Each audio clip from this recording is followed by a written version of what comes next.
Belum ada ya, saya rasa. Belum ada, Bu. Oke, apa sih yang dikatakan komputasi numerik? Mungkin begitu ya bayangannya gitu. Oke, sudah tampak ya slide saya? Sudah, Bu. Oke, baik. Sudah, Bu. Nanti ke depannya saya sih pinginnya ada diskusi lebih banyak begitu ya dengan teman-teman mahasiswa gitu terkait dengan perkuliahan yang akan saya berikan. Jadi tidak hanya sekedar saya menjelaskan kepada teman-teman gitu ya, tetapi juga bisa kita bahwa perkuliahan ini memang berat gitu ya dalam komputasi numerik itu sama halnya dengan metode numerik gitu.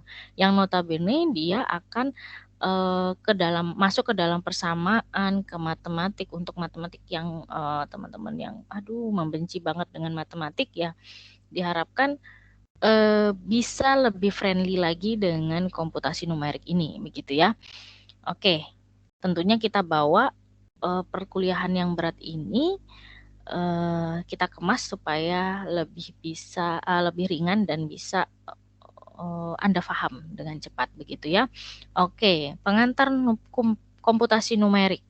Apa sih gitu ya yang dikatakan komputasi numerik atau yang dikenal dengan metode numerik begitu ya. Nah, sebelum kita masuk lebih dalam, kita pasti harus tahu gitu ya persoalan yang melibatkan model matematika. Itu pasti banyak atau sering muncul dalam berbagai disiplin ilmu pengetahuan gitu ya. Seperti dalam bidang fisika, kimia, ekonomi atau pada persoalan rekayasa engineering. Jadi, kenapa saya buat latar belakang di sini? Ini adalah tujuannya kita mempelajari metode numerik ini nanti arahnya kemana sih begitu ya. Namanya kita akan diberi suatu ilmu, pasti akan bertanya, buat apa sih mempelajari ini begitu ya.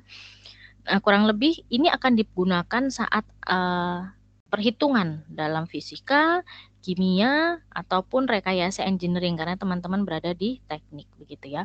Nah, seringkali model matematika ini muncul dalam bentuk yang rumit. Jadi nanti kalau rekayasa engineering masuknya kemana Bu? Ke sistem kontrol, sistem pengaturan. Dan juga banyak perhitungan terkait dengan misalnya nih untuk yang arus kuat misalnya ya ke bagaimana menghitung rugi-rugi dan segala macam gitu ya. Tapi kalau ke dalam elektronika masuk ke sistem sistem kendali atau sistem pengaturan. Nah, untuk menghitung ini tentunya dibutuhkan persamaan matematika. Bagaimana cara menghitung supaya persamaan matematika tersebut lebih mudah gitu ya. Karena nanti pangkatnya tidak lagi pangkat 3, tidak lagi pangkat 4, tetapi udah pangkat 7, pangkat 26, pangkat 25. Nah, bagaimana cara menyelesaikannya? Salah satunya dengan metode numerik atau komputasi numerik, begitu ya. Nah, kemudian model matematika yang rumit ini ada kalanya tidak dapat diselesaikan dengan metode analitik yang sudah umum untuk mendapatkan solusi, gitu ya, atau exact solution. Tidak bisa. Yang tadi saya bilang pangkatnya tidak hanya pangkat 3 tetapi bisa pangkat 26. Bagaimana cara menyelesaikannya? Apakah diturunkan satu persatu ataukah kita bisa langsung hitung gitu ya. Tentunya dengan kita belajar metode numerik akan mempermudah dalam perhitungan. Yang tadinya dikerjakan secara satu persatu gitu ya, diturunkan, tapi dengan metode numerik tidak. Kita menggunakan rumus sendiri begitu ya. Nah, kemudian yang dimaksud dengan metode analitik adalah metode penyelesaian model matematika dengan rumus-rumus aljabar yang sudah lazim. Jadi teman-teman perlu teman-teman ketahui bahwa dalam melakukan penyelesaian suatu aritmetik ya atau persoalan matematik gitu ya. Nah, ini dikatakan ada dua metode yang biasa digunakan. Yang pertama adalah metode analitik ini ya, di mana dia dikerjakan sesuai dengan langkah-langkah begitu ya. Dan juga yang kedua adalah yang dikatakan metode menggunakan rumus aljabar gitu untuk penyelesaiannya gitu ya. Nah, kemudian teknik yang digunakan untuk memformulasikan masalah matematis agar dapat dipecahkan dengan operasi perhitungan, ini ada beberapa teknik yang umumnya sudah teman-teman kenal gitu ya, dengan cara numerik tentunya. Yang pertama, penyelesaian dengan akar persamaan. Oh, ini nanti fungsinya kemana, Bu? Ke sistem kontrol. Persamaan dengan aljabar linier. Ini fungsinya kemana? Ke sistem pengendali. Oke, kemudian ada interpolasi, ada pencocokan kurva. Kurva masuk kemana, Bu? Ke sistem pengendali. Kemudian persamaan diferensial biasa, persamaan diferensial parsial, dan integrasi numerik. Ini lebih ke sistem pengendali. Jadi untuk teman-teman yang arus lemah, beruntunglah karena memang materi-materi ini lebih banyak digunakan untuk penyelesaian di dalam sistem pengendali itu sendiri begitu ya. Oke, cara-cara untuk menyelesaikan dengan metode pembagian sintetis atau Horner atau faktorisasi atau menggunakan rumus ABC. Bisa menggunakan metrik atau berdasarkan grafik atau kurva gitu ya. Nah, kemudian penyelesaian secara numeriknya ini bisa menyelesaikan persamaan non-linear. Yang pertama ada dua metode, metode tertutup dan metode terbuka.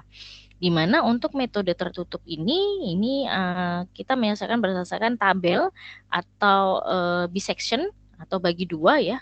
Kemudian ada menggunakan regula falsi. Ini untuk penyelesaian persamaan non-linear tertutup.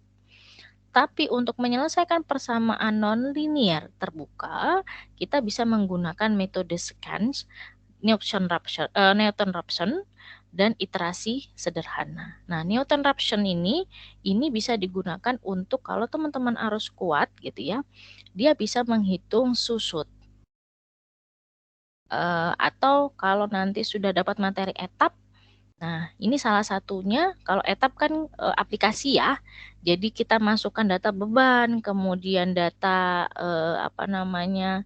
prediksi beban harian, kemudian prediksi beban untuk beberapa tahun ke depan, demand beban untuk beberapa tahun ke depan, maka dia akan langsung muncul, oh ternyata ini proyeksinya begitu ya kalau di dalam etap. Tetapi bisa nggak Bu diselesaikan dengan cara manual? Bisa, yaitu dengan menyelesaikan persamaan nonlinier dengan metode terbuka menggunakan Newton-Raphson. Gitu ya. Oke, sampai di sini ada pertanyaan. Waduh Bu, ternyata pusing banget ya. Gitu ya. Ini masih pengantar. Tapi nggak masalah, karena pengantar di sini, ini saya akan buka. Nih, ini adalah kira-kira gambaran metode numerik yang akan teman-teman dapatkan tuh yang begini nih. Gitu. Supaya juga bisa lebih terfokus. Nah, ini maaf, untuk penjurusannya sudah ditentukan belum? Arus lemah atau arus kuat? Sudah. Nah, ini di kelas G ini untuk arus kuat atau gimana? Arus lemah, Bu. Oh, tapi arus kuat. Oh, ada juga yang arus kuat begitu? Cuma beberapa orang, Bu. Oh, ada yang mengambil arus lemah, ada yang mayoritas tapi arus kuat semua ya? Arus lemah, Bu, mayoritas. Oh, arus lemah. Oke. Oke, nanti berarti kita bisa masuk ke dalam sistem kontrol dan pengendali. Udah dapat belum sistem kontrol? Belum. Belum, Bu. Oh, belum. Ya, nah, nggak apa-apa. Jadi nanti dikenalkan sedikit-sedikit supaya nanti Anda misalnya di semester depan mengambil sistem kontrol atau pengendali gitu ya. Nah, itu sudah tidak asing lagi gitu. Nah, begitu juga untuk teman-teman yang mengambil arus kuat gitu ya. Newton-Raphson ini berfungsi gitu ya. Terkait juga dengan menggunakan bisa menggunakan Newton-Raphson atau regula falsi atau iterasi sederhana juga bisa. Gitu ya. Oke, ada pertanyaan? Atau ada yang perlu kita diskusi? Sebelum saya lanjut? Masih belum, Bu. Belum, oke. Kemudian yang kedua, ada penyelesaian dengan menggunakan persamaan linier. Nah, ini tentunya sudah pernah didapatkan gitu ya. Ada eliminasi Gauss, kemudian eliminasi Gauss-Jordan, sama Gauss-Seidel. Nah, kemudian diferensiasi numerik. Nah, untuk diferensiasi numerik ini materinya lebih mendalam ya. Setelah kita menyelesaikan nonlinier dengan metode tertutup ataupun terbuka, kita bisa menyelesaikan dengan diferensiasi numerik. Ada selisih maju, selisih pertengahan, dan selisih mundur. Kemudian ada integrasi numerik, di mana di sini menggunakan sistem integral. Jadi integral yang digunakan adalah integral Riemann, kemudian interasi trapezoida, Simpson, dan Gauss. Kemudian ada interpolasi linier, kuadrat, kubik, polinom Lagrange, dan polinom Newton. Tadi ya, ketika kita menggunakan polinom Lagrange, ini bagaimana? Itu sih gambarannya untuk penyelesaian. Dan juga bisa diselesaikan dengan regresi. Bisa regresi linier atau non-linier. Regresi sederhana sama regresi non-linier begitu ya. Dan penyelesaian persamaan diferensial menggunakan Euler, Taylor, Yun, dan Runge-Kutta. Gitu.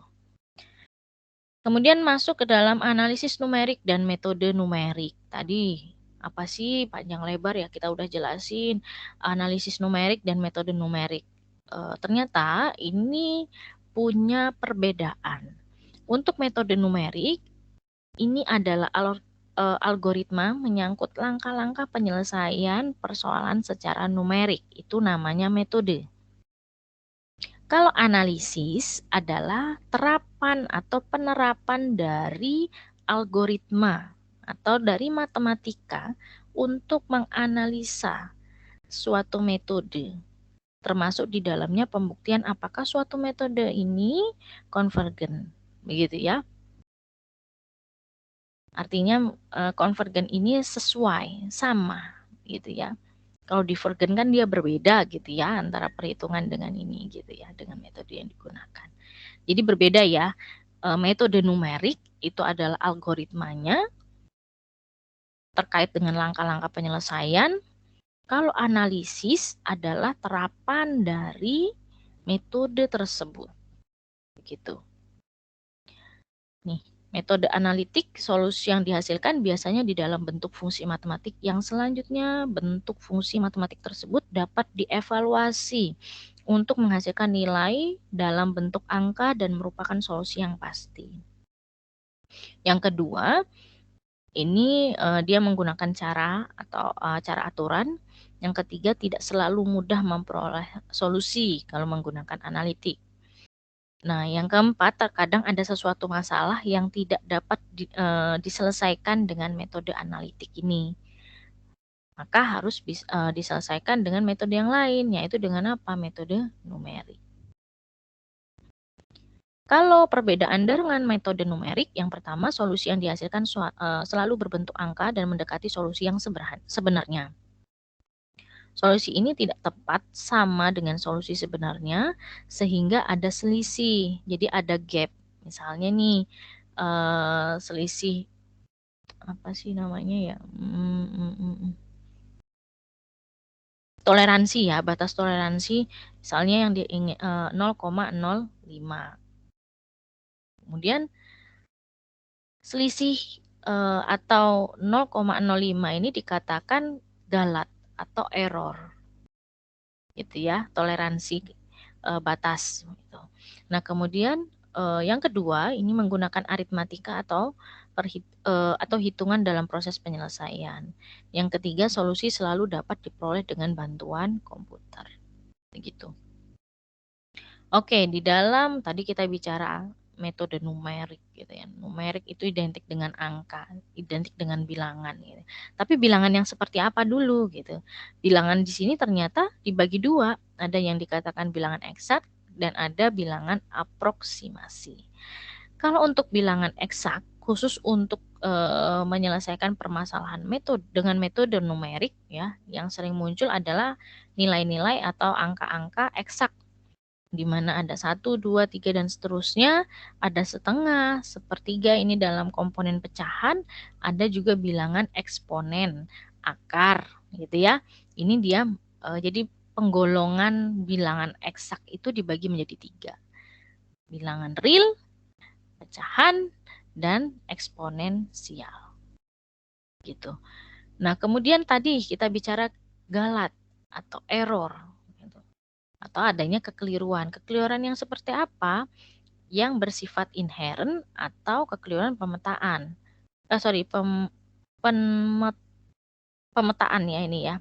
Nah, jadi kalau untuk kekeliruan inherent ini bisa kita lakukan pembulatan. Nah, tapi kalau untuk pemetaan ini yang kekeliruan yang sifatnya disengaja, biasanya seperti itu. Sengaja kita buat nilai itu error begitu kan? Nah, itu. Oke, masuk ke dalam galat atau kesalahan. Misal X merupakan nilai sejati, sedangkan X apa namanya ini?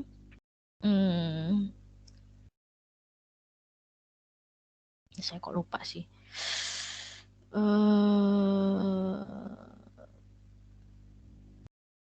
Bukan X apostrof apa ya? X. Nah, saya lupa ya. Merupakan hampiran dari nilai X. Maka selisihnya adalah eksponen yang disebut dengan galat. Eksponen ini adalah X dikurangi X apostrof. Nah, contohnya X apostrof ini sama dengan 5,5, merupakan hampiran dari nilai X 5,45. Nah, 5,45 berarti dia ada kesalahan error 0,05 gitu kan ya. Maka caranya apa? Dia lakukan pembulatan. 0,01 ya, kita 0,05 sehingga kita lakukan pembulatan ke depan menjadi 5,5 begitu. Nah, nilai negatif kurang dari yang dapat diterima karena kita hanya membutuhkan angka selisihnya saja, sehingga didefinisikan galat mutlak dengan galat mutlak sama dengan harga mutlak dari X dikurangi dengan X apostrofnya begitu ya.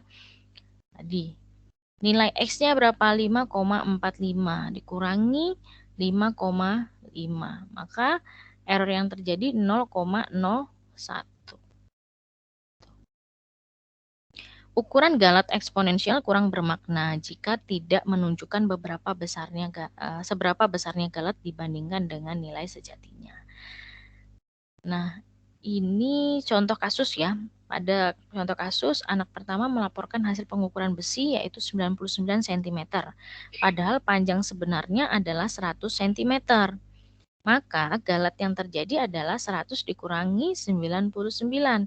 Ada galat, errornya di sini adalah 1 cm. Sedangkan anak kedua melaporkan hasil pengukuran sebatang pensil 9 cm. Padahal panjang sebenarnya adalah 10 cm. Galatnya adalah 10 dikurangi dengan 9 maka 1 cm. Masih dianggap wajarkah galat ini? Ya, masih dianggap wajar. Jadi error itu tidak boleh melebihi berapa? 0,05% begitu ya. Nah, untuk galat 1 cm pada pengukuran pensil lebih berarti dibandingkan dengan galat 1 cm pada pengukuran besi. Begitu. Karena apa? Kalau untuk ini kan 1 cm kita bagi dengan 100, berarti 0,001 begitu ya. Nah, sedangkan ini adalah 0,1. Jadi ini lebih berarti karena apa? Diukur dari dimensi panjangnya ini adalah puluhan begitu ya. Kalau yang pertama tadi dia tidak begitu berarti karena di sini adalah ratusan. Jadi 0,001. Jadi selisih errornya itu hanya sekian persen gitu ya. Nah, tetapi kalau ini sudah hampir 1% gitu kan ya. Gitu.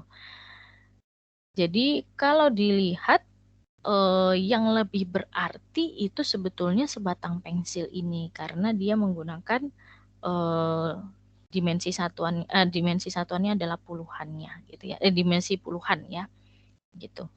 Oke, penormalan galat terhadap nilai sejatinya atau galat relatif sejati ya. Di sini eksponensial R sama dengan eksponensial dibagi dengan X, atau dalam persentase eksponensial R sama dengan eksponensial dibagi dengan X dikali dengan 100%. Nah, ini tadi sekian persen itu untuk menentukan berapa sih error atau galat yang terjadi. Seberapa signifikan dia gitu ya.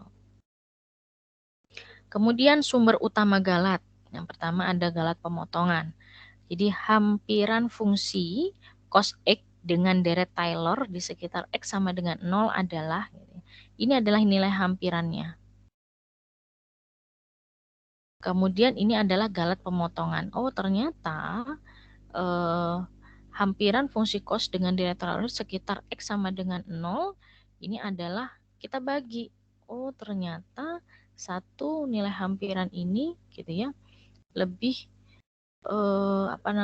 lebih mendekati gitu kan dengan terkait dengan galat utamanya. Nah, kemudian galat pembulatan. Contoh misalkan komputer menghitung nilai 1/6 dengan perhitungan manual kita peroleh menjadi 0,1666666. Karena banyaknya digit 6 adalah tidak hingga, maka di dalam komputer ini dibatasi misalnya sampai dengan 4 digit saja. Jadi 0,1667. Jadi belakang pembulatan. Gitu ya, ke depan. Sehingga galat pembulatan yaitu 1/6 dikurangi dengan 0,1667. Itu kalau untuk 4 digit, tetapi kalau untuk 6 digit ya sama. Pembulatannya adalah ke depan. Tuh. Masuk ke dalam angka signifikan. 54,135 memiliki 5 angka penting. Yang mana angka penting? Ya 5, 4, 1, 3, dan 5. 0,1675 memiliki 4 angka penting. Mana? Yang dianggap angka penting adalah ini, 1675. 0 tidak dianggap sebagai angka penting. Sama halnya seperti 0,00000089. Dia punya berapa angka penting? Ada 2 angka penting, yaitu 8 dan 9.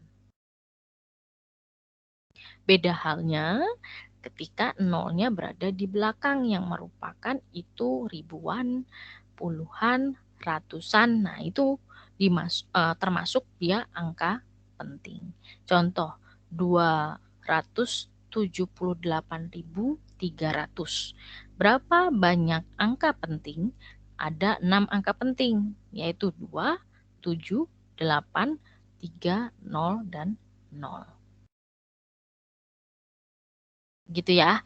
Sama seperti ini juga, ketika dia posisinya dia di tengah nolnya, maka itu juga termasuk angka penting. Tetapi kalau dia di depan 0,00 gitu ya, itu tidak termasuk angka penting. Oke. Misal seperti ini, 2510,2510,00002510. Angka pentingnya mana? Ini yang merupakan angka penting. 2510. Begitu. Oke, kemudian ada pemenggalan atau chopping untuk pembulatan ya. Misalnya pembulatannya tadi sudah saya jelaskan 0,000065. Nah, pembulatannya kemana? Pembulatannya ke depan, gitu. Oke.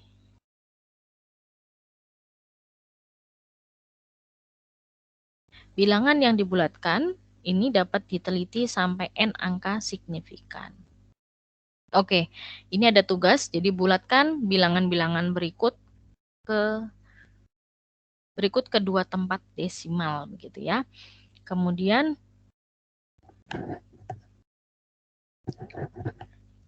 yang kedua adalah bulatkan bilangan-bilangan berikut ke 4 angka signifikan.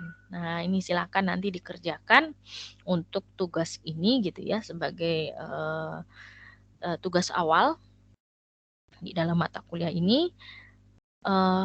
Ada pertanyaan?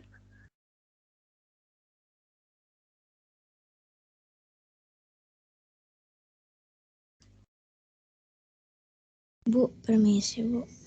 Iya. Boleh nggak Bu? Sebelumnya perkenalkan, nama saya Nova, NIM 2020-11017. Boleh nggak Bu kita minta PPT-nya Bu untuk bahan belajar nantinya? Soalnya agak rumit. Boleh, boleh. Nanti akan saya share pertemuan 1 dan 2 di Microsoft Teams-nya. Ya. Baik, terima kasih Bu. Ya, sama-sama. Ada lagi? Joko, kenapa? Ini Bu, perkenalkan nama Joko Setiawan dengan NIM 2020-11148. Mau nanya Bu, yang untuk angka penting sih Bu, masih kurang paham Bu. Yang di mana yang kurang paham? Jadi contohnya tuh kayak 3,465. Nah itu dibulatinnya tuh gimana tuh Bu? 465 Bu. Dibulatkan 2 di belakang koma, berarti 3,465 gitu ya? 3, Iya Bu. 465, sebentar. 3,465, pembulatannya 65 ya.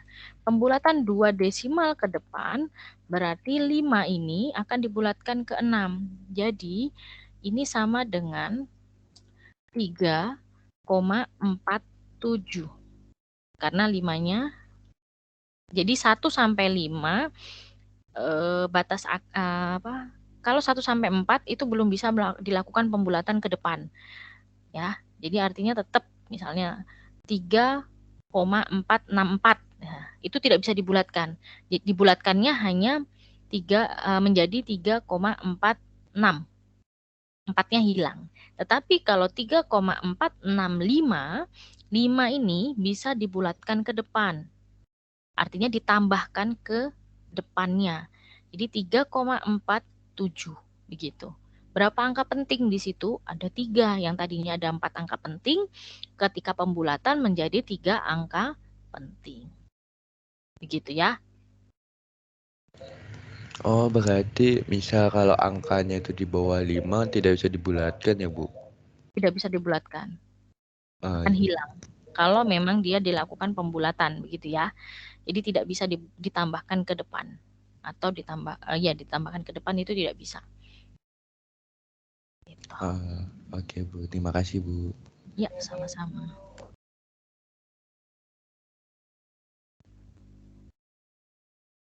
Ada lagi?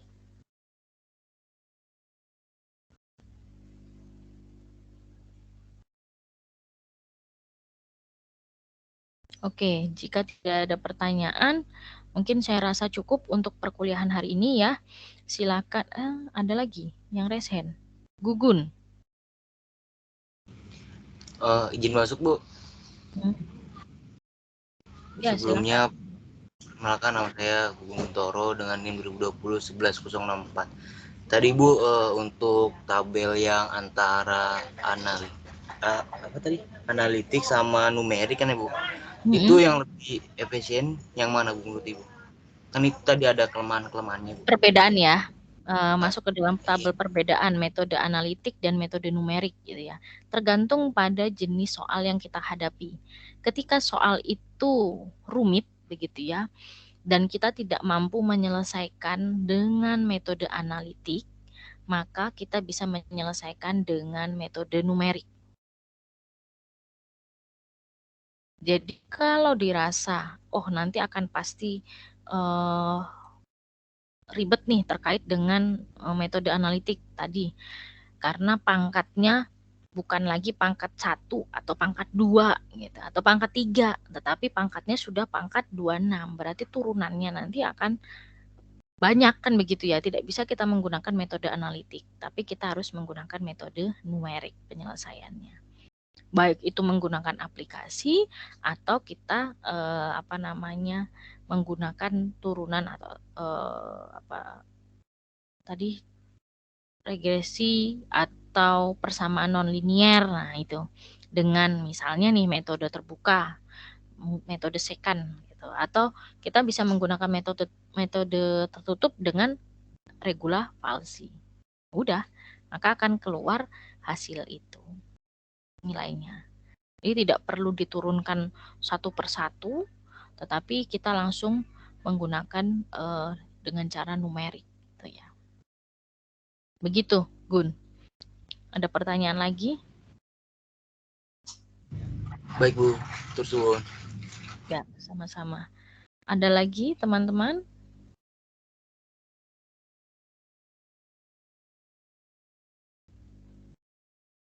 Izin masuk Bu. Ya, silakan. Oke. Lezer Sabrianto, NIM 2020-11-234. Cuma yang menyampaikan Bu, Muhammad Restu Fauzan itu ikut MOS Bu. Jadi mungkin nanti tadi kalau absen tidak menjawab, karena memang berkelangan hadir gitu Bu. Izin tadi ke saya. Restu Fauzan. Betul Bu. Ada nggak, coba sebentar saya lihat. Mengikuti MOS? Iya Bu. Dimas Adiwijaya. Oh enggak sih. Di sini yang tidak hadir hanya Muhammad Dimas Widiandra dengan Kevin Arianto. Oh, baik Bu. Oke. Ada lagi? Lizer? Dari saya segitu aja Bu. Cukup ya. Oke. Jika tidak ada pertanyaan, silahkan mulai dicoba gitu ya untuk menyelesaikan tugasnya. Nanti kita bahas di pertemuan minggu depan gitu ya. Tetap nanti dikumpulkan di awal perkuliahan minggu depan. Oke, mungkin itu yang bisa saya sampaikan. Terima kasih. Semoga apa yang saya berikan hari ini bisa bermanfaat untuk teman-teman ya. Saya